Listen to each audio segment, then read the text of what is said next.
சுற்றி வந்திருப்பீங்க. ஆனால் ஏன் சுற்றுறோம்னு தெரியாது. இது நடக்கக்கூடியது. ஏன் அப்படின்னா அவர் அதற்கான இந்த ஸ்லோகத்தை சான்ஸ்கிரிட்டில் சொல்லுவார். அதனால் உங்களுக்கு எதுவும் புரியாது. அன்னைக்கு நிலைமைக்கு போதும், தாலி கட்டினா போதுங்கிற சிந்தனை நமக்கு இருக்கிறதுனால நம்ம தாலி கட்டிட்டு அப்படியே சுற்றி வந்துடும்.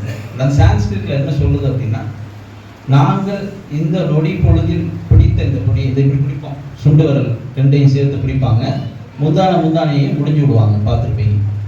இந்த பிடியை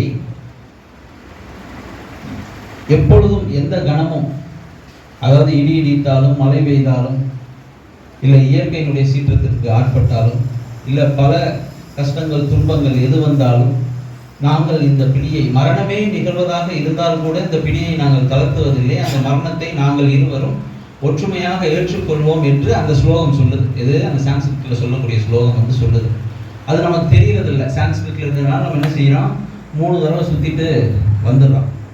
அது என்ன சொன்னாங்க எதுவுமே தெரியாது.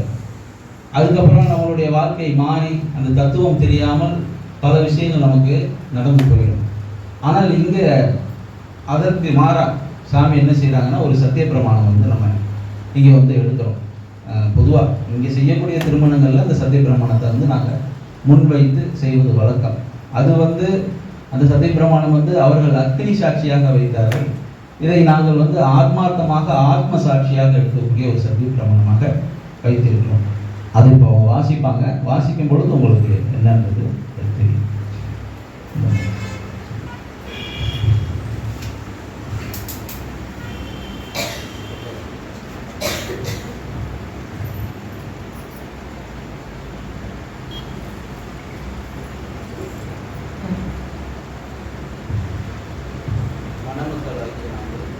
மணமக்களாகிய நாங்கள்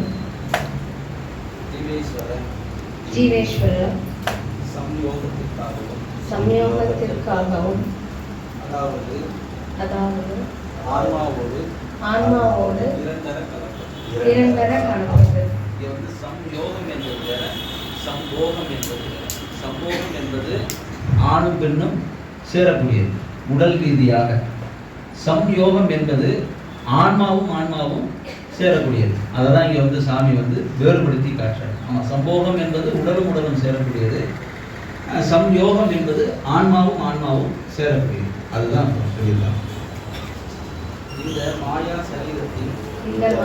சரீரத்தின் மேலுள்ள இச்சையை தவிர்த்து ஞானபிதா சுவாமி சிவானந்த பரமஹம்சர் சித்த வித்தையை ஒருபோதும் மறவாது என்றும் அழியா ஜீவசரீரத்தை நேசித்து எனக்கு நானோ அல்லது ஒருவருக்கு ஒருவரோ எவ்வித மன இடையூறும் செய்யாமல் இருவரும் சித்த வித்தையை பின்பற்றி ஜீவ மோட்சம் அடைவோம் என்று உறுதி பூண்டு அனைத்து ஆத்ம சகோதரர்கள் முன்னிலையிலும் எல்லாவற்றுக்கும் மேலாக ஜெகஜோதியாம் சுவாமி சிவானந்த பரமஹம்சர்